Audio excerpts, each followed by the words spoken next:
ಎಲ್ಲರೂ ರೆಡಿ ಇದ್ದೀರಾ? ಫೈನಲ್ ಆಗಿ ಇವಾಗ ಒಂದು ಸಾಂಗ್ ನೀವು ಫಸ್ಟ್ ನೀವೆಲ್ಲ ಮಾತಾಡ್ಕೊಂಡ್ರೆ ಆಯ್ತಾ ತನಕ ಸ್ಟಾರ್ಟ್ ಮಾಡ್ಬೋದಾ? ಇವಾಗ ಎಲ್ಲರೂ ಮಾತಾಡ್ಕೊಂಡಿದ್ದಾರೆ. ಇಷ್ಟವಾಗಿರೋ ಸಾಂಗ್ ನ ನಿಮ್ಗೋಸ್ಕರ ಆಡ್ತಾ ಇದ್ದಾರೆ. ಎಲ್ರು ಕೇಳಿ ಎಂಜಾಯ್ ಮಾಡಿ, ಹಂಗೆ ಈ ಮಕ್ಕಳಿಗೆ ಸಪೋರ್ಟ್ ಮಾಡಿ. ಓಕೆ, ಸ್ಟಾರ್ಟ್ ಮಾಡ್ಬೋದು. ವೇಟ್ ನಾನು 3 ಹೇಳಿಸ್ತೀನಿ.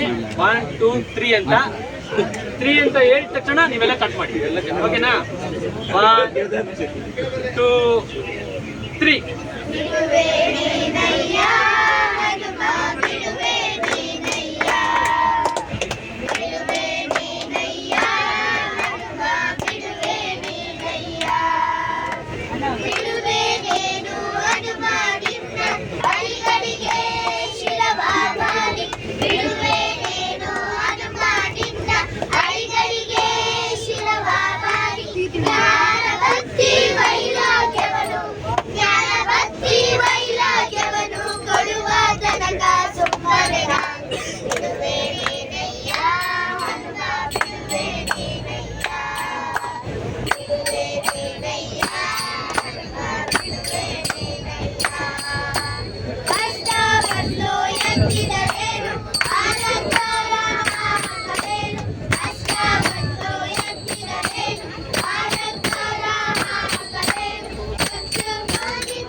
ನಾನೊಂದು ಹೇಳ್ಕೊಡ್ತೀನಿ, ಅದನ್ನು ಹೇಳ್ಬೇಕು. ಸರಿನಾ? ಜೈ ಆಂಜನೇಯ, ಜೈ ಕರ್ನಾಟಕ ಮಾತೆ, ಜೈ ಶ್ರೀರಾಮ್. ನೋಡಿದ್ರಲ್ಲ ಎಷ್ಟು ಚೆನ್ನಾಗಿ ಆಡಿದ್ರು ಅಂತ. ಇವಾಗ ಆಕ್ಚುಲಿ ಇದಕ್ಕಿಂತ ಮುಂಚೆ ಇವಾಗ ಈ ಮಕ್ಳು ಬಗ್ಗೆ, ಈ ಮಕ್ಳು ಡೆಡಿಕೇಶನ್ ಬಗ್ಗೆ ಅವರು ಒಬ್ಬರು ಸರ್ ಇದ್ದಾರೆ, ಅದ್ರ ಬಗ್ಗೆ ಪೂರ್ತಿ ಮಾಹಿತಿ ಕೊಡ್ತಾರೆ. ಒಂದು 5 minutes ಬನ್ನಿ.